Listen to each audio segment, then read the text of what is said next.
So if you take a look at the folder in front of you, you will see many facts that are enlightening about our current situation.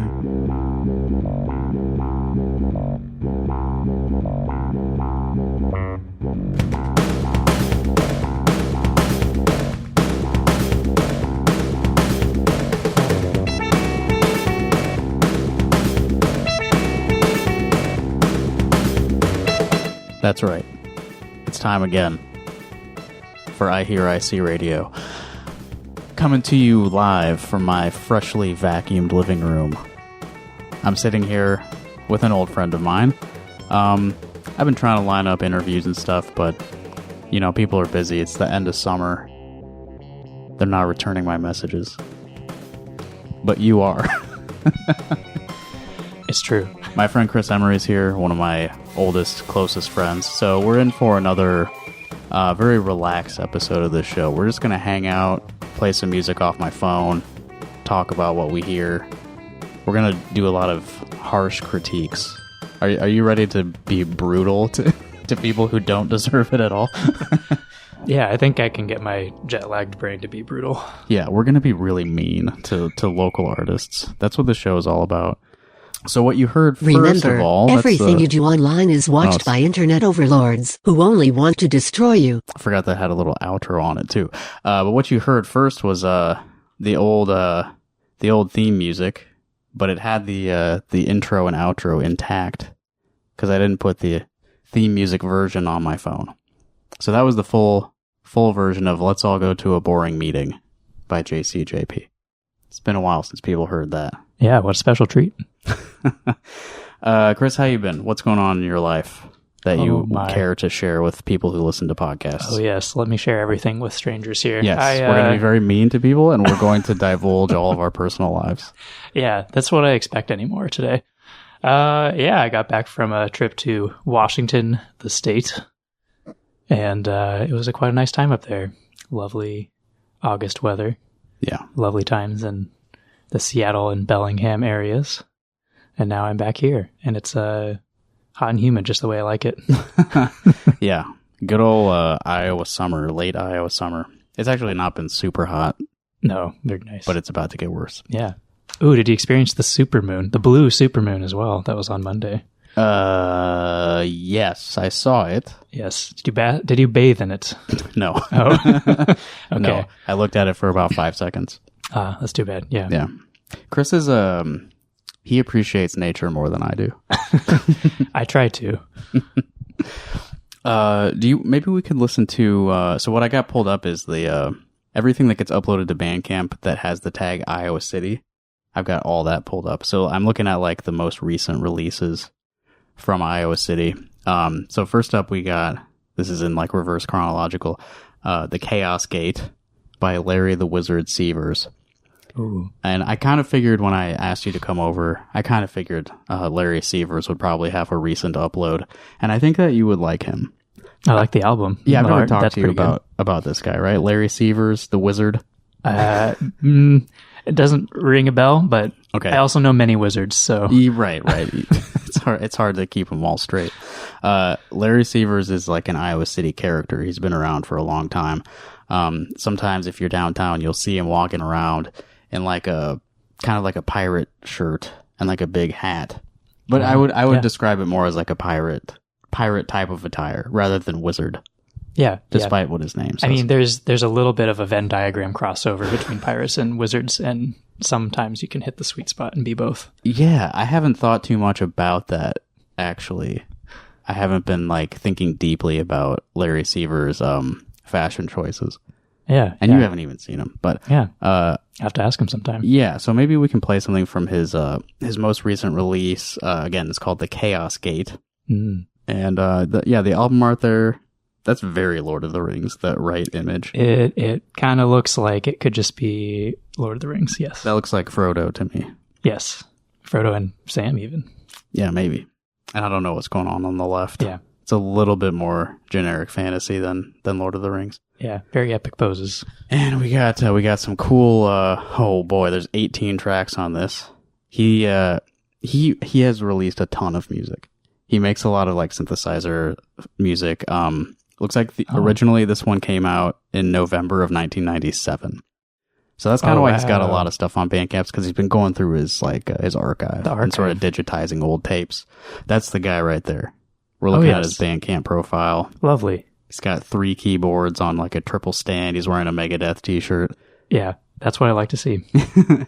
So I'll give you a sampling of these titles here. The Renegade Dark Elf. A Dark Elf's Revenge.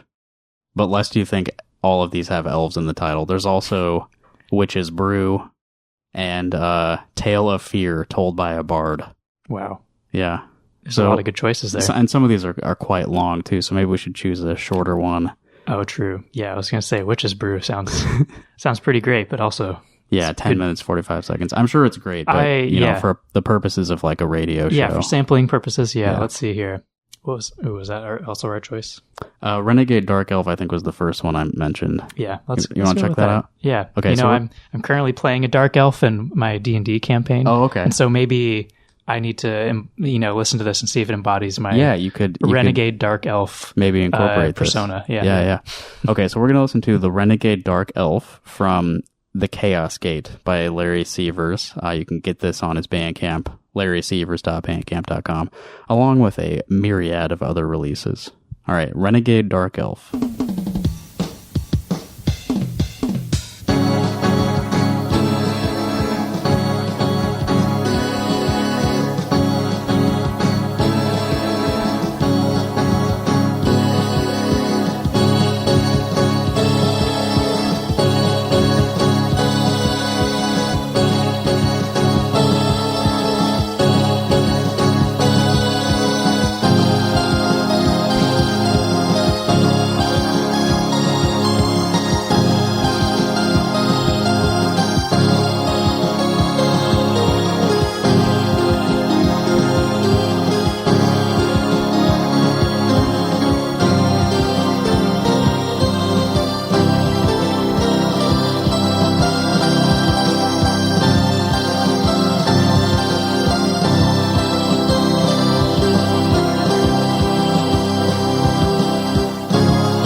There we go. That was The Renegade Dark Elf by Larry the Wizard Sievers from his album The Chaos Gate. How do you feel, Chris? It's time for me to give my harsh criticism. It's right? time to be very mean, yeah. Oh, gosh. Well, way too epic. Yeah, it really needed to tone down the epicness. I felt way too adventurous listening to this. Yeah. Going through those dark, scary tunnels of the Dark Elves Society. Yeah. Yeah, I didn't read the album description before we listened to that. So I guess the whole album, which is, again, 18 tracks, and quite long, I'm guessing, from a few of the track links. I think this adds up to probably more than a CD's worth of music. But Larry's description of the album is a conflict between the Dark Elves and the Wood Elves. Yeah. So, Chris, you're an elf expert. I sure am, yes, having lived among them for decades. Yeah, what kind of conflict do you think might arise between Dark Elves and Wood Elves? Oh, so we have our Dark Elves, and they live in the caves underground and pretty much live in a matriarchal society and worship an evil spider queen lady and love to do mean, dirty, nasty things to get their way in. Are Dark Elves evil, or are they more like mischievous? I mean, according to the original, if we're going off of D&D lore here, they are essentially pure evil. They are the most scariest, most difficult, usually opponents to face in your D&D campaigns. Okay. Yes, I think there's been more modern understandings that, maybe this has to do more with the structure of their society, and maybe they themselves are not quite inherently evil. Yeah, maybe there's certain connotations in fantasy with making all darker races evil. That is, for some reason that has come to the attention of modern D&D players. They're all worshiping this hierarchy of women in power. I didn't know about that. I don't think I knew that Dark Elves were a matriarchal society. That's interesting. And also. There's so lots of thoughts about that. Wood Elves, in contrast, they obey men. Yes, we would. One would only hope that they are doing the true and right way of living for elves, which is no. I'm not actually sure with wood elves. I'm pretty sure they're probably a little bit more of an egalitarian kind of society. I'm picturing Keebler elves. Yeah, right. They live in a tree. Yeah, and mostly men, right? Yeah, men are making the cookies. No one else. The Keebler elves are more or less white Smurfs. They are, yeah, with weird little kind of etchings on their nose. Have you noticed that? Yeah. So, yeah, that's sort of a bad physical effect of their work. Yeah, because they live their entire lives just to produce cookies, right? And the ovens that they use burn their noses. Right. The real question is an unavoidable workplace hazard. The real question is, what are the Smurfs? What are the Smurfs? Are they, are they more gnomish? Mm-hmm. Are they more elvish? Are they, maybe, other blue skin, that kind of harkens a sort of a mystical, Avatar. Yeah. How do they get so blue? Yeah, the Smurfs seem to be pretty much indistinguishable from gnomes to me. Yeah. They live around big mushrooms. Yeah. Although gnomes, they kind of live in trees, right? And the Smurfs, I think, built huts on the ground. Yeah. They certainly seem to be an offshoot. What they could be is kind of like how there's that. What was that? There's this condition that you can develop blue skin. Happen in pockets of the United States. If you take colloidal silver. Yeah. To treat all human ailments. Maybe they're sort of like the, fringe of society blue. Okay, colloidal silver. Like, where would silver be mined, do you think? I don't know the answer to that. In a fantasy world, or well, let's see. I'm sort of theorizing that the Smurfs are like a byproduct of like strip mining in a certain region. Oh, well, if we're talking about that, there's Silverton, Colorado, by the name, just has some silver there, and definitely has a lot of strip mining, has a lot of, I think actually the last time I had done any recordings with you, we talked about Superfund sites. Yeah, we did like years ago when you came into the radio sites. station. Yeah, right? Yeah. There's some Superfund sites near Silverton, Colorado, and just there was. I think at the time there was just this huge attempt by the EPA to right the wrongs of this mining company, which just released a bunch of shit into the river and turned it orange. Okay. So it seems like if Smurfs were going to be anywhere, it'd probably be in the spot where the river turns orange. And maybe that makes them blue. And orange and blue are sort of like inverted. Complementary right? colors. Yeah. So I like where this is going. I think, if we determined where in America it'd be Silverton, Colorado. Yeah. Lovely place. Just, bad mining history. Mm-hmm. So I told you that I was pretty sure Larry Sievers would probably have a recent release. So I'm scrolling through more of the new arrivals on the Iowa City tag on Bandcamp because I know that Larry's uploading his old tapes. He's also got in recent months his album Emperor Warlord, Dark Empire, Evil Times Evil, which that album cover actually looks really intriguing to me. Yeah. The Evil Times Evil one. Leather Angel of Azar. Ooh. There's a sexy lady on that one. I have never met a leather angel, I believe. So he's just, constantly doing stuff. Beauty Possessed, Mystic Blade of Tiamat, Gotham Fantasy. I mean, this is like the most prolific artist in Iowa City. Yeah. Just hours and hours of stuff up here. Yeah, I'm color me impressed. Yeah, extremely productive. I really liked like the last minute of that one we listened to, where he got into the rhythm. It was like dee doo dee doo dee doo dee. I agree. Yeah, the entirety of the song just having the rhythm in general, I was like, I can get behind this. Yeah. Everything that I've listened to from him, that seems to be kind of a staple of his music, is like a driving rhythm that starts and pretty much does not end for several minutes, and that just kind of is like the driving force behind the music. Let's try it. Let's maybe get something else in here. I'm sure this will be a big contrast. Well, this guy's based in Minneapolis. What's he doing in the Iowa City tag? We can let it go. So the second most recent release on the Iowa City Bandcamp is by Distancing with 2 I's. Distancing. Who released what looks like a single called I'm No Meteorologist. Neither am I. I'm going to pull that up here.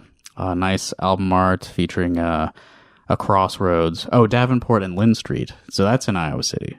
Yeah, it looks like some good cumulus clouds up there. Maybe cumulus. Maybe cumulostratus even. Yeah, Chris is also a cloud expert. I bring him in for the science questions.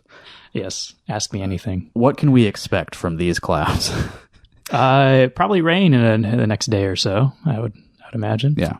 Sometimes those puffy little ones are signs that there's something to come, especially out here on the plainsy Midwest. Yeah. Well, Distancing's song, I'm No Meteorologist, maybe he will also speculate about coming rain. Let's see. It says this is a project by James Hirsch, so I imagine that's the man behind Distancing. And I'm No Meteorologist, we've got like the regular version and the demo version. I guess let's give him the good. Let's play the the other. This one's probably better, right? It's probably better than the demo. I mean, we could assume. Yeah, so we'll probably play the better one on shaves the off podcast. Give him 6 minutes or so. Yeah, he played it 10 seconds faster, I imagine. Yeah, that's what that means. So we'll play the better version on the show. Give him some nice little promo. I'm No Meteorologist by Distancing. Okay, but honestly, fuck the weather app. I'm forecasting. I'm forecasting. I can do this all by myself. I can do this all by myself. I can do this all by myself. I can do this.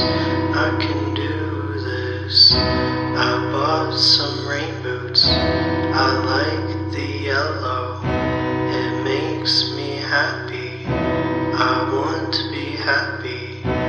You were a puddle that I fell into. This all got muddy. I realized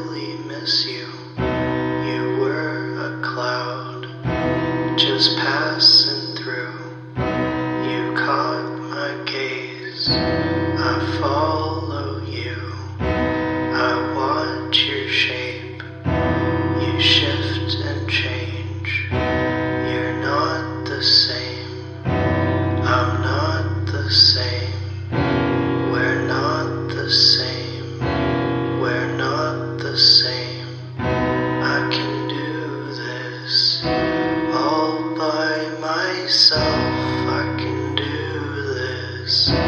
All by myself, I can do this. All by myself, I can do this. I can do this.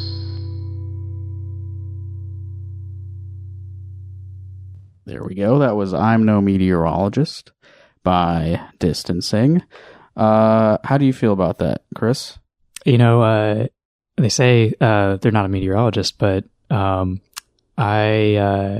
feel like I heard a cloud reference in there, and I feel like they actually maybe know a thing or two about weather, especially with poetic description there in the middle. Yeah, I liked that the opening that was just like, yeah, fuck the weather app. That was pretty great. This is actually a diss track about the weather app. I'm pretty sure I've actually met this guy. I was talking about him like I didn't know him, but I'm pretty sure I saw him play the Minneapolis thing threw you off at a house show a few months ago. Yeah, it was nice. It's like 2 chords the whole time, right? I don't think it left those 2 chords. Yeah, it's nice when you can build a whole song out of just a little bit. Yeah, that's good writing, in my opinion. Simple is good. Yeah. So, Chris, after we record this, we're gonna go see a movie, right? You still want to go see that? I would love to. Okay, that's kind of why I invited you over in the first place. You've never gone to the Late Shift at the Grindhouse series at Film Scene in Iowa City, right? I have not. Tell me more. Okay, I used to go to this all the time. It was on Wednesday nights every week for a long time. I don't think it's every single week anymore, but I haven't been in a long time. But I have a Film Scene membership that I need to use, so I need to start going there more, right? And the Late Shift at the Grindhouse series is kind of like, they show like pretty grimy stuff, like sometimes really low budget, like weird movies. Tonight they're showing Babe Camp 3D. Wow. I've always wanted to see a Babe Camp. Yeah, so it's going to be like, this is like a sequel to that Pig movie. Yeah. Babe Goes to Camp. Yeah. Babe Camp. In 3D. No, I think it's about babes like women. I've got the IMDb for Babe Camp pulled up. It was released last year, 2023. Looks like it might have been filmed with a cell phone. Oh. I don't know. Yeah. And the IMDb summary here is, 2 friends are on the search for a good time with hot women. When they make the drive out to what they believe is a nude camp, that's in quotes, but things quickly spiral out of control. Huh. And this is directed by Philip West. And is that all that it says there? Oh, it says it's a comedy. So I'm wondering, like, they believe that it's a nude camp, but things quickly spiral out of control. Like, what's going to happen? What could it be then? Them? If it's not a nude camp, I mean, is it a normal camp? Yeah. There are a few reviews up here, so I wanted to see what people said about this. It's not. It doesn't have a good score. It's got 3 stars out of 10 on IMDb. Yeah, it's something. Yeah. There are 5 user reviews, so let's see what people on IMDb think about this. This is from Paul Hackinson, who gave the movie 2 stars. He says, that was a swing and a miss. Initially, I picked up this movie given the fact that the movie's cover was rather much reminiscent of a National Lampoon's movie cover of sorts. Chris, have you ever seen a National Lampoon movie? I have. Not very frequently, but I've seen some. Yeah. Like, there's some from, like, the 70s and 80s that are, like, very popular, like the vacation movies. Right. You know? Right. After that, I don't know that any National Lampoon movies have a good reputation. Yeah, that's about as much as I can remember. Yeah. I remember, like, back in the day when our friend Jerry worked at Blockbuster. Yes. And we would just peruse the shelves. There's always, like, a bunch of terrible-looking movies with the National Lampoon logo on them. Yeah. I feel like they were just meant for, like, a gallery of viewing that, hey, look at this. This exists. Yeah, these are now... But don't necessarily get it. Just look at this long display of everyone having the same title. Yeah, they were meant to fill a Blockbuster shelf, and now Yes. they're probably on Tubi or something. Maybe. Yeah. Anyway, so this guy, Paul, he picked it up because it looked like a National Lampoon movie. However, I have to admit that I wasn't exactly expecting the movie to be on scale with most comedies of the National Lampoon's ilk. So I'm not sure what he means by that. Like, he thinks it's going to be worse or better than his opinion of National Lampoon movies. Sure, I had never heard about Babe Camp from writer and director Philip West, as I stumbled upon it by random chance here in 2023. So I wasn't sure what I was in for, aside from it being a comedy of sorts. But I wasn't really harboring much of any expectations to the movie, truth be told. Did he have AI write this? It's like, never know these days. This is an IMDb review. We can see what year it came out and who directed it. You don't need to be like just filling, like, extending the word count with facts. What you doing here, Paul? The storyline and narrative in Babe Camp was pretty sluggish and mundane. There wasn't really much of any entertainment, enjoyment, or comedy to be found throughout the course of the 85 minutes that the movie ran for. And without any laughs or an overly interesting storyline, it was quite a struggle and an ordeal to sit through the movie that Philip West conjured up. Just throwing the director's name out there again. Mm-hmm. Babe Camp is permeated by a feel of low budget in every aspect. That I like. Oh, like, that's what I want, you know? Yeah. That doesn't sound too AI. I want it to look like I could have filmed it. Yeah. And it sort of feels like a homemade movie or a high school film club project. Yeah, exactly. So don't expect anything grand here. Needless to say that I wasn't familiar with a single actor or actress on the cast list in Babe Camp. There isn't a single famous performer on the cast list. And in fairness, I will say that the actors and actresses did attempt to make the movie watchable, but they just had the budget and the script working against them. Chris, how do you feel when you put a movie on and you don't recognize anyone in it through the whole movie?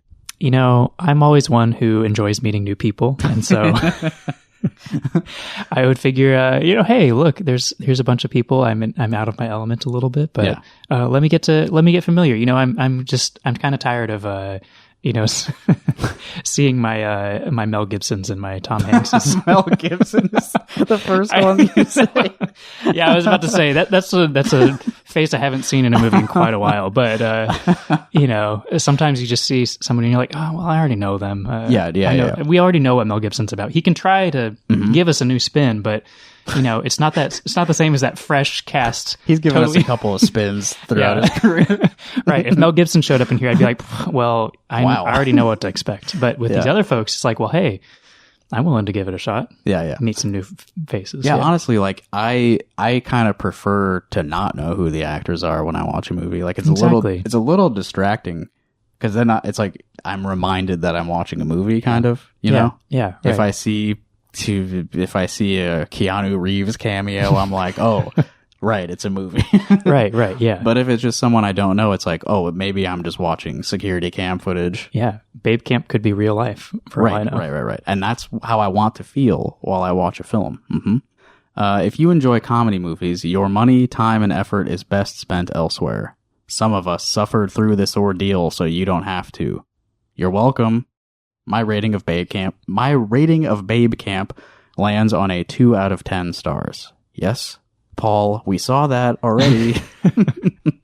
Yeah. Is there a minimum word count for an IMDb review? I don't think so, Paul. So that's what we're going to go see. Paul didn't like it. But I will say, we're seeing Babe Camp 3D.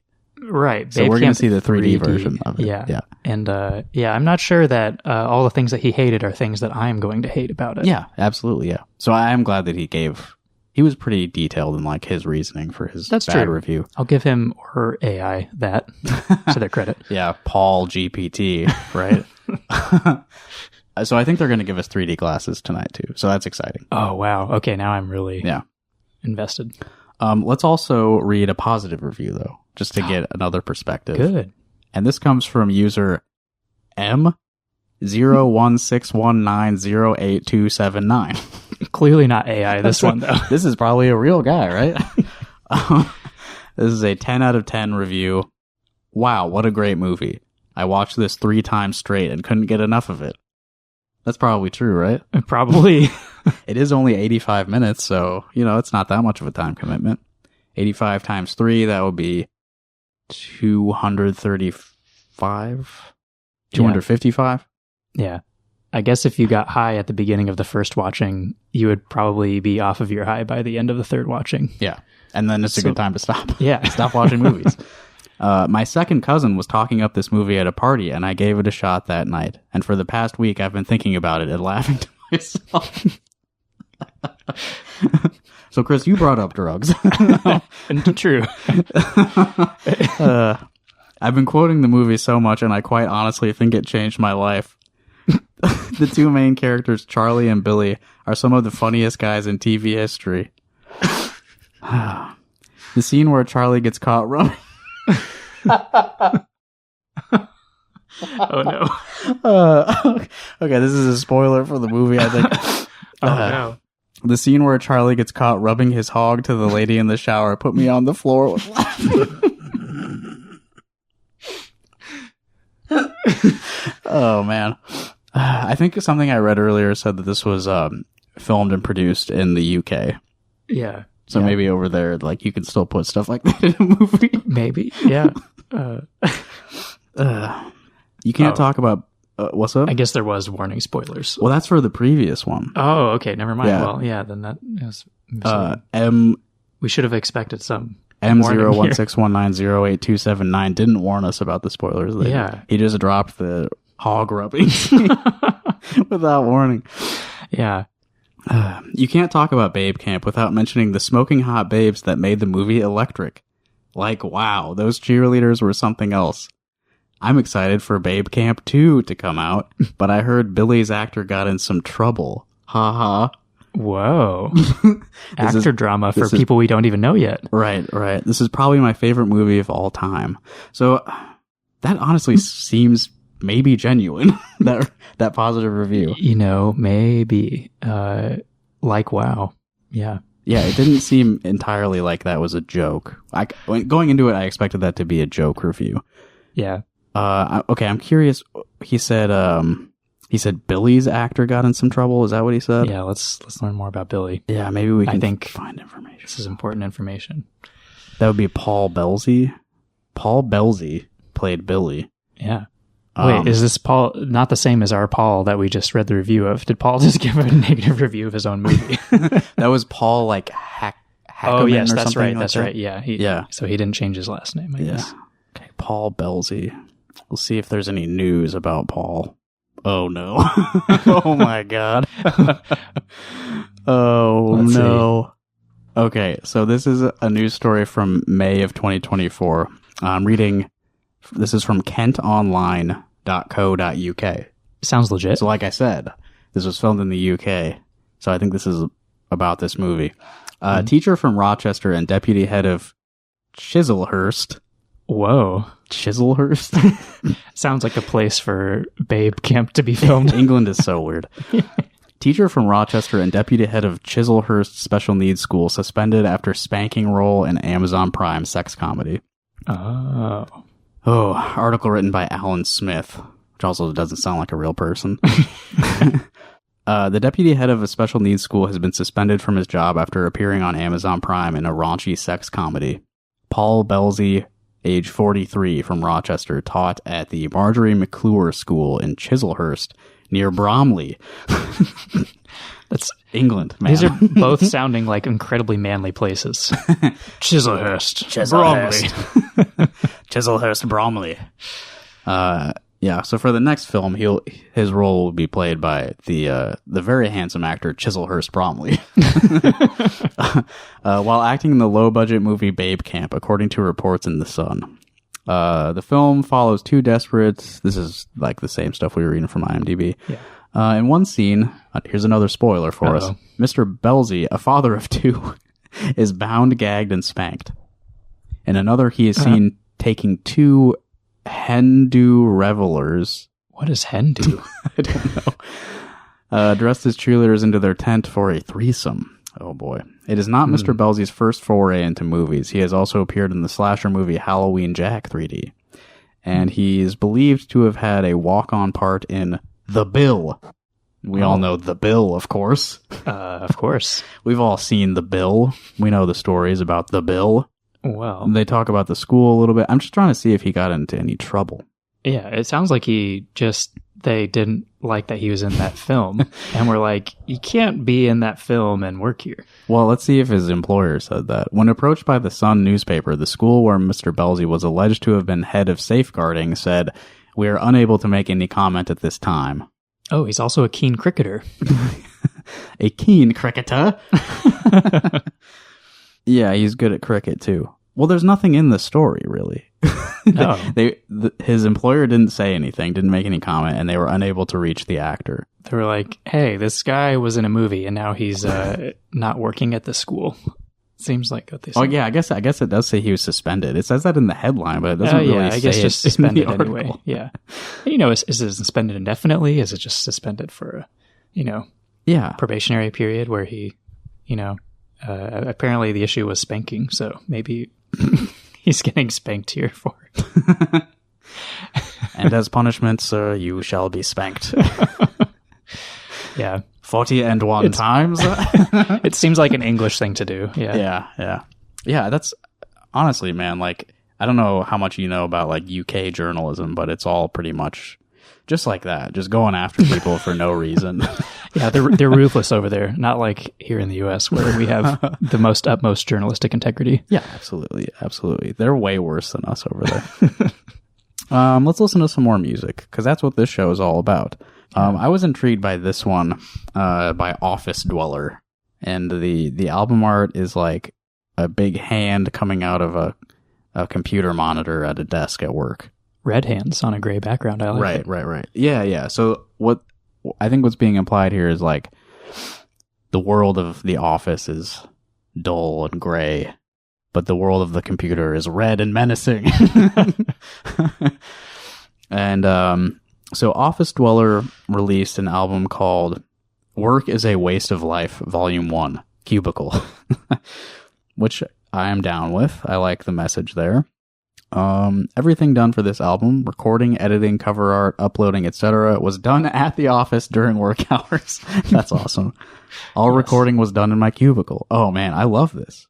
That's so cool. This sounds like something you would have done when you used to have to work in a That's cubicle. right. Yeah. Exactly the type of stuff I was doing at the office. Yeah, and you can find this at cragito.bandcamp.com. That's Kragito, Cragito. They've got some other releases on here, not under the name, what was it? Office Dweller. So this is somebody who's releasing music under different project titles, which is always interesting as well. Soul Transferred to the Machine is certainly speaking to me. Yeah, that's that final song. That's the 5th of this 5-track collection, Soul Transferred to the Machine. It's also the shortest, so probably a good way for us to sample a bit of this. Yeah. Some tags that they use on here: electronic, ambient, drone, field recordings, harsh noise. So yeah, I bet I'm going to love this. Yeah. Soul Transferred to the Machine by Office Dweller.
Yes.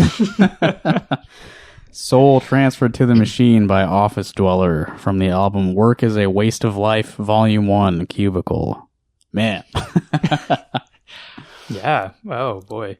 So not only produced in the workplace, but perfect for listening to while on the job, I would think. I would think so. Drowns out everything. I mean, like literally drowning in the rain of computer noise. It's it's lovely. Yeah, this is, oh man, I would love to have had something like this back at my office job. I mean, I was listening to stuff like this, but yeah, just something that like completely deprives my senses of everything around me and like makes it way easier to ignore the phone ringing next to me, you know? Yes. Oh Yeah. man, beautiful. Right. Yeah. Yeah, the tech bros in Silicon Valley would love this stuff. Be like, oh yeah, this is our ideal right here. Well, it's not about us. No. Work is a waste of life unless you work for us. This is about all those other jobs that don't have ping pong tables and free ice cream. Right, exactly. Yeah, yeah. No, you love working here. You have a bed here. Like you can stay here all day and all night if you want. Yeah. Working here is fun. It's so fun. Yeah. Yeah, but this man, listen to that. Just conjured up scenes of like somebody like working on like a harsh noise album at their desk at work, and then like their boss comes in and they're like, "Hey, you got the report done there? What you working on there?" Yeah, okay. Yeah, that kind of feel. Yeah, and there's headphones just absolutely blaring. Right. I mean, there's a good chance if you listen to this and like really embody it, you'll be promoted purely for becoming more like a robot. Like, wow, your work performance has just increased drastically, and somehow you seem really, like you're thriving in this work environment, and we just want to continue that trend. Yeah. And your productivity is off the charts. Chris, I was thinking we should play something that we created while we're doing this podcast. Sure. We should do one of our things. So we do have some things out there. Yeah. Summer Tape was our most recent duo thing, right? Yes. Yeah. I think Summer Tape is really good. And in ideal circumstances, if you're out there, you want to listen to Summer Tape, you should listen to all 51 minutes and 33 seconds from start to finish. Yes. It is intended as one long piece, but it is composed of smaller pieces that kind of overlap with each other. Chris, did you have a favorite of any of these? I remember, I feel like there's some gold nuggets in the last like 15 minutes of it. Yeah. And definitely the very end. You were doing some great stuff on mandolin.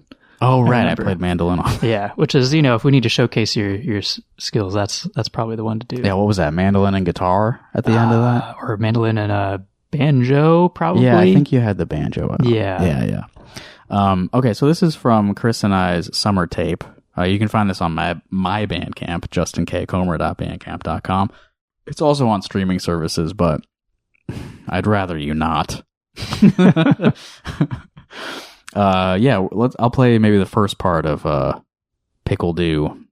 I also weirdly did like a 5-character limit for all the titles of like the mini pieces that make up Summer Tape. It's a nice categorization. Yeah. So this is PKLDW-A. Yeah. From Summer Tape.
Ooh, that was a good call. I'm glad you chose that one. Yeah, I forgot how melodic it was, I guess. Yeah. I haven't listened to that one in a while, but yeah, it's super like accessible for for our typical output. Right. Yeah, the beginning of the album, I remember it was much more noise focused. Yeah. And pushing the boundaries of what you can push electronically through machines. Right. And that piece is like very consistent rhythm. There's like a chord progression. Yeah. I'm playing melodic material. Yeah. Wow. I forgot how to do all that. Yeah, we don't know how to music anymore. Oh, and I also liked, so when we recorded that, we were just like in my office over there, and I was just running everything through a mixer and just recording straight out of there, just like a stereo, or actually a mono mix. Yeah. Like, didn't do any post like mixing at all. It was just like straight to tape, essentially. Yep. And I don't remember exactly what I was doing, but like, your banjo is also like running through a distortion pedal very softly. Yeah. So you can kind of hear that under that whole track. Right. Yeah. And especially it's a cool in those little like textural thing. Those little quiet moments, you can kind of hear the weirdly echoey plunk. They're just like a very soft sort of like under the whole thing. Yep. Yeah. Man, it's like a lo-fi classic. Yeah. Those lo-fi beats. And I did want to mention, so there's a song that Chris and I were working on a few months ago that we have not recorded. We've basically finished writing it, I think. I think so. It's just a matter of polishing up our skills before. Yeah, and it's been a while since we practiced it too. Yeah. But we were working on a song about Chuck E. Cheese. Yes, everyone's favorite entertainment establishment. Yeah. There's a sort of there's a nostalgia to our creative process, Chris and I. We're always thinking about the past when things were simpler. It's true. Yeah. We've been reminiscing for decades now. And so, yeah, we were working on this song about Chuck E. Cheese. I think that we should try to get that in like a presentable format by the end of the year. What do you think? I think we can do it. We can probably do that, right? Yeah. Yeah. I was thinking that it would be cool to like maybe write like an album of like songs, because a lot of the stuff that we've released is like improvisation based, which I'm like, that's like my bread and butter. Like, that's what I love the most about making music, is just like jumping in without a plan and just recording crazy stuff for hours, but Yeah. I do kind of like writing songs. Yeah. And we've already done a few little nuggets out there that are also good. Like pacifism is objectively pro-fascist. Right. That was a that's good a one. song. Yes. Yeah. A few that are song-ish. Yeah. Yeah. That wasn't, so the writing for that one was not so much collaborative. Like I kind of just Yes. shit that out. Right. And I was like, yeah, this is great. But I really enjoyed like when we were writing that Chuck E. Cheese song. Do we have a title for that? No, I guess that's probably TBD. Yeah, we can figure that out later too. But Or wait, no. It's I Can't Believe. I Can't Believe. Is that it? Okay, I think it is, yeah. That's the first line of the song too. But anyway, I really enjoyed that kind of like back and forth writing that we did like whenever that was. Like it was a few months ago now, but yeah, the collaborative writing a song about like a shared memory was very fun. Yeah. And I think we could probably do a few more of those. I think so. There's a lot of material we got to work with. But I'll commit now to finishing one song by the end of the year. Yeah, we can get to it. I think that is an achievable goal for sure. Well, we're nearing an hour. Let me make sure that I got some shows coming up that I want to make sure that I plug on mic here. Get the plug. Yeah, before we wrap up. Okay. So at the end of this month, on August 31st, my friends Cling, a band called Cling, they are releasing an album. They're doing an album release show at the venue known as Hell. Ooh.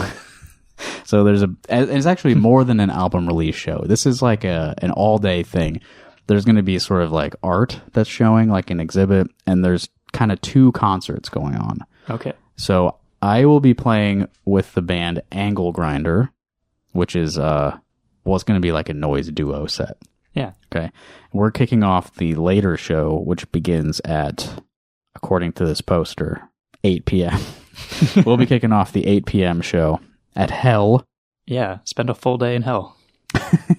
Go to hell all day on August 31st. That's going to be like a pretty incredible day, I think. Lots of art. Cling is a very unique band. I like the people in it, and I like what I've seen of them. But the earlier show starts at 3 p.m., and Slacker, Early Girl, and Cling will all be playing.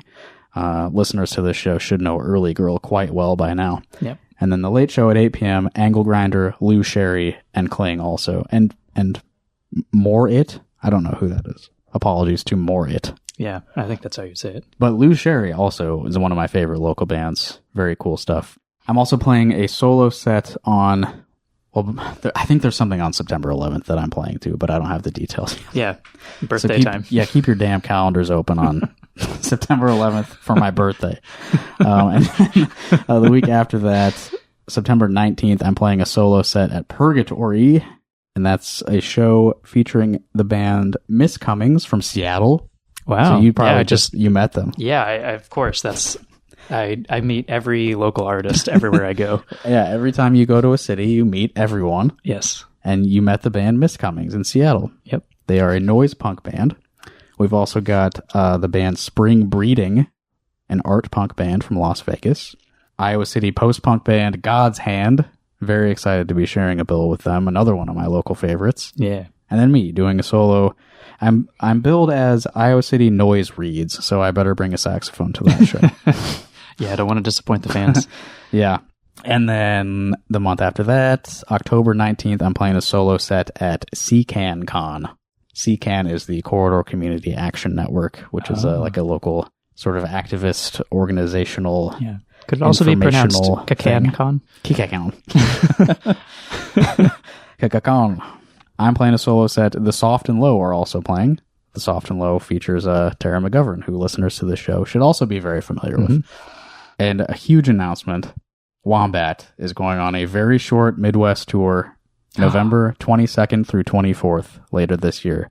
I can't give you every single detail right now, but I got to put the information out there starting now, and I'll repeat it every time I'm on mic. Wombat Fall Tour, November 22nd through 24th. Gasp. Wombat is back in action. Will Yeager is moving back to Iowa. He's actually here now. Yay. He's in Iowa again. Welcome back, Will. Isn't that exciting?